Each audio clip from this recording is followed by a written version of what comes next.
North Korean leader Kim Jong Un left, and South Korean President Moon Jae-in raised their hands after signing a joint statement at the border village of Panmunjom in the Demilitarized Zone, South Korea, Friday, April 27, 2018.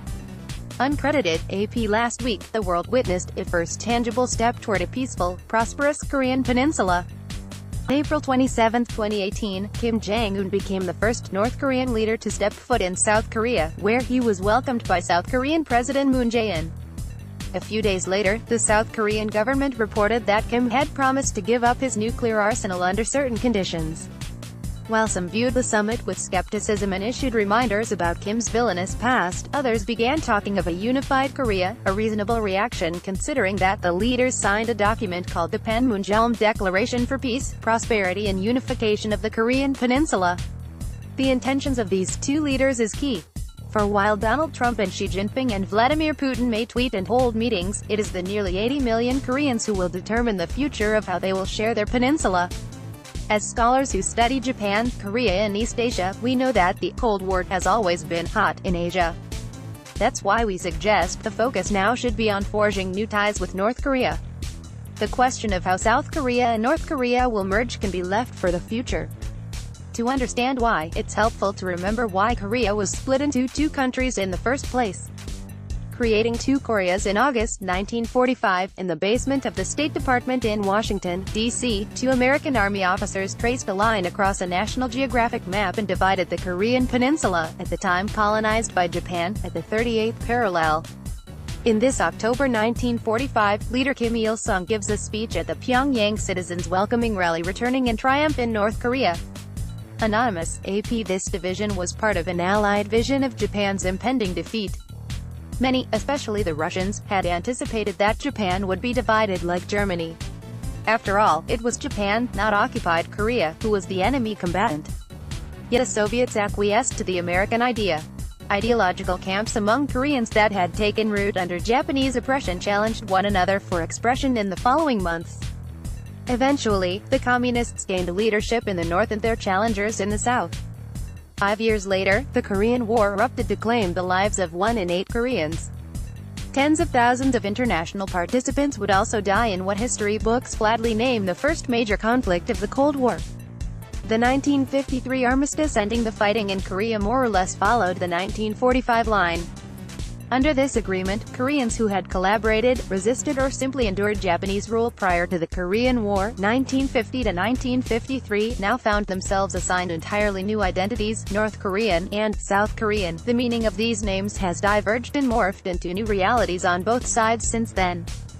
The view from South Korea. In South Korea, people often refer to the Korean War as Yu-Gi-Oh!, literally 6.25, referring to June 25, 1950, when the grandfather of today's North Korean leader ordered his troops to cross the border and attack the South. This state-sanctioned narrative reinforces an antagonistic relationship. The North is framed as the aggressor, the South as an innocent victim, and the U.S. and the West as the savior of South Korea. Not unimportantly, North Koreans call the same history the Fatherland Liberation War. In March 2010, a North Korean torpedo sunk the South Korean warship Jae-in into the bottom of the Yellow Sea, killing 46 sailors.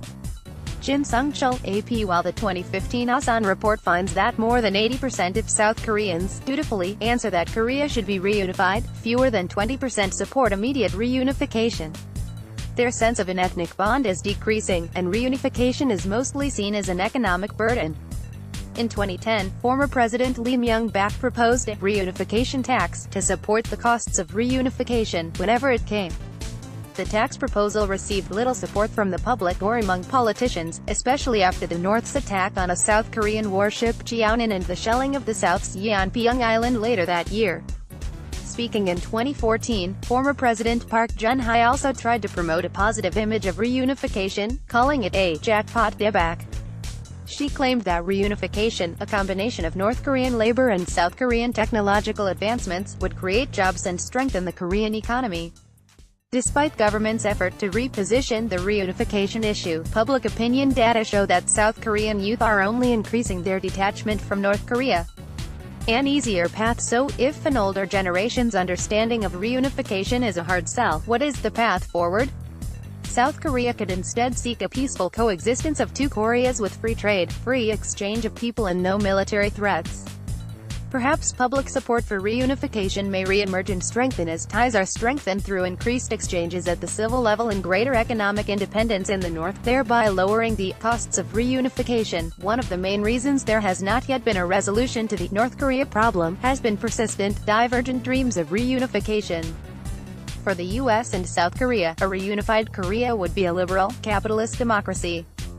For North Korea, China, and Russia, a reunified Korea would not be a close ally with the United States, and certainly would not host US troops. Over the last 30 years, the benefits of a divided Korea have only increased for those outside the peninsula. Initially, North Korea served as an important buffer state between the communist China and Russia to the north and the democratic and capitalist countries of South Korea, Japan, and their ally, the United States. Even after the Cold War ended, ideological differences among these important geopolitical players has continued, reinforcing the benefits of North Korea's liminal status.